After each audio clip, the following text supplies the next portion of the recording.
यह सोचिए अगर पोपटलाल की शादी हो जाती तो टीएमकेओसी का पूरा माहौल ही बदल जाता। सालों से जिसको वरमाला से पहले कैंसल का टाइटल मिला हुआ था, वही पोपटलाल जब दूल्हा बनकर खड़ा होता तो गोकुलधाम सोसाइटी के हर मेंबर की आंखों में आंसू और चेहरे पर मुस्कान होती। ऑडियंस को लगता जैसे एक अधूरी कहानी आखिरकार पूरी हो गई हो।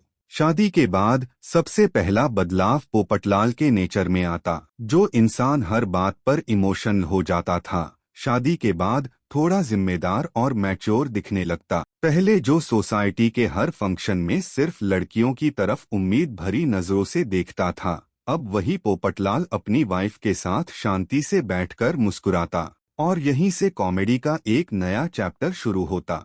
अगर पोपटलाल की पत्नी प्रैक्टिकल और सीधी सादी होती तो पोपटलाल का ओवरथिंकिंग वाला नेचर उसके सामने बिल्कुल जीरो हो जाता। हर छोटी बात पर पोपटलाल जो अखबार की हेडलाइन बना देता था, अब उसकी वाइफ एक ही डायलॉग में उसे शांत कर देती। यह कॉन्ट्रास्ट देखकर ऑडियंस को फुल एंटरटेनमेंट मिलता। भिड़े का रिएक्शन सबसे ज्यादा इंटरेस्टिंग होता। पहले जो पोपटलाल को शादी के मामले में लेक्चर देता रहता था, वही भिड़े थोड़ा इनसिक्योर भी हो जाता कि पोपटलाल अब सेटल्ड फैमिली मैन बन गया। माधवी और पोपटलाल की पत्नी की बॉन्डिंग अलग ही लेवल की होती, जहां गॉसिप और सोसाइटी अपडेट्स फुल स्पीड में चलती। जेठालाल के लिए पोपटलाल की शादी एक इमोशन शॉक होती। एक तरफ खुशी होती, दूसरी तरफ थोड़ी जलन भी, क्योंकि पोपटलाल अब फ्री टाइम में भी फैमिली के साथ बिजी रहता। बबीता जी से बात करने का जो सपना पोपटलाल ने कब का छोड़ दिया होता,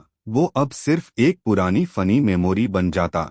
चंपकलाल इस शादी को संस्कार और परंपरा का परफेक्ट एग्जाम्पल बना देते। हर बात पर पोपटलाल को सलाह देते कि शादी सिर्फ बंधन नहीं, जिम्मेदारी होती है। और पोपटलाल हाँ में हाँ मिलाता रहता, क्योंकि अब उसके पास बहस करने का टाइम ही नहीं होता। टप्पू सेना के लिए यह शादी एक लेसन बन जाती कि सब्र का फल हमेशा मीठा होता है। जो बच्चे पहले पोपटलाल को देखकर मजाक उड़ाते थे, वही अब उसकी इज्जत करते नजर आते। सोसाइटी के बच्चे भी अंकल से पोपटलाल अंकल विद आंटी कहना शुरू कर देते, जिसे सुनकर ऑडियंस को तुरंत स्माइल आ जाती।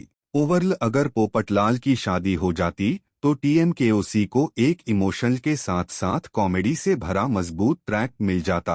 एक ऐसा किरदार जो सालों से स्ट्रगल का सिंबल था, आखिरकार खुशियों का सिंबल बन जाता। शायद इसीलिए मेकर्स ने उसकी शादी नहीं करवाई, क्योंकि पोपटलाल का सिंगल रहना ही शो की एक पहचान बन चुका है। लेकिन अगर यह शादी होती तो यकीनन यह टीएमकेओसी के सबसे यादगार और सैटिस्फाइंग मोमेंट्स में से एक होती। अगर आपको यह व्हाट इफ पसंद आया हो तो जरा सोचिए गोकुलधाम सोसाइटी में और कौन कौन से चमत्कार हो सकते हैं।